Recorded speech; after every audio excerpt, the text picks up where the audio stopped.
Ensuite, le frère Ashbert va partir de la Bible. Hervleur, les mystres cachent de Dieu, aux frères est sûr. Dans l'Ancien Testament, il y avait un roi, Ce roi s'appelait le roi David. Le précleste a fait alliance en disant qu'il ferait en sorte que le trône du roi David subsiste éternellement. Pour quelle raison? Le précleste voulait-il que le trône de David subsiste éternellement? C'est parce qu'après être devenu roi, David a résolu de bâtir un temple pour Dieu, afin d'y abriter l'arche de l'alliance de Dieu.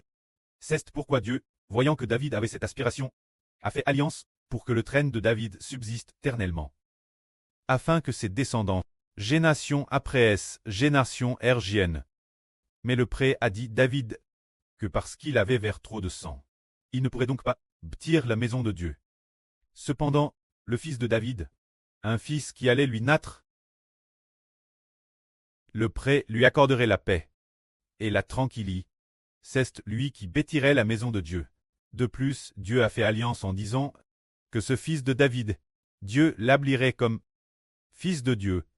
L'Éternel serait son preux. Et lui, ce fils de David, serait éternellement le fils de Dieu. Et il s'assirait sur le trône de David. Pour régner éternellement, c'est dans le 2e livre de Samuel qu'il y a ce récit. Autrefois, quand nous lisions, nous pensions qu'il ne s'agissait que de l'histoire de David et de Salomon. Mais nous découvrons que ce n'est pas le cas. L'Éternel n'a jamais été le preux de Salomon. Et Salomon n'a jamais été le fils de l'Éternel Dieu. Alors David, Salomon, le fils de Dieu. Tout cela symbolise des choses venir. Tout d'abord, disons que David est la préfiguration d'une personne. Cette personne est celle qui a dit d'elle-même: je suis le rejeton de David. Sa posterie, l'étoile brillante du matin.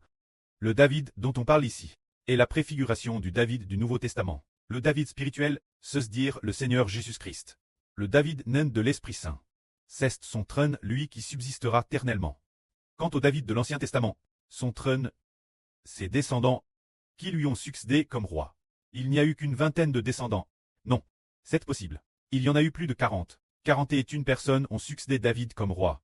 Pour le royaume d'Israël. Le premier roi fut Salomon, et après lui, tous appartenaient à la famille de David. Bien Esser le Nord a eu plusieurs rois. Mais pour la ligne de David, il n'y a eu qu'une vingtaine de personnes qui lui ont succédé. Alors, combien de temps a duré le règne de David jusqu'à Ézéchias?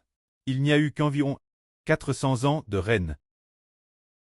Le trône de David n'a donc pas subsisté éternellement, car avec l'Ancien Testament, jusque la crucifixion du Seigneur Christ, l'Ancien Testament a été aboli. Le temple que Salomon avait construit n'existe plus depuis longtemps.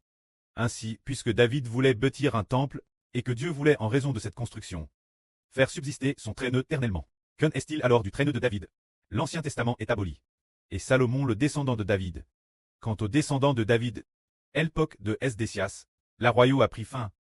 Alors le prêtre a prophétisé que l'avenir le trône serait donné un descendant de David, pour que ce descendant règne tout jamais. Oh, cette personne est le Seigneur Jésus-Christ. Il régnera sur la maison de Jacob, et son règne n'aura pas de fin.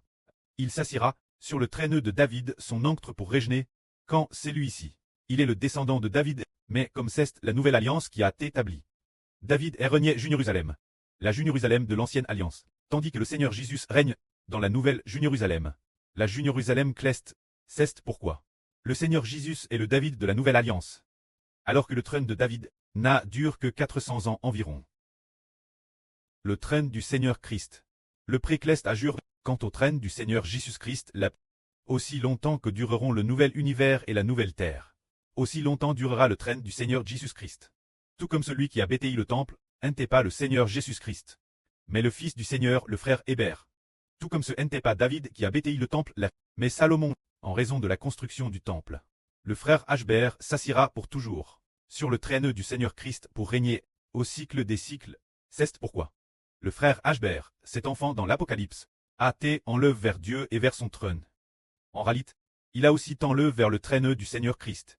Le trône de Dieu et le trône du Christ. C'est en cela que David est une préfiguration du Seigneur Jésus-Christ.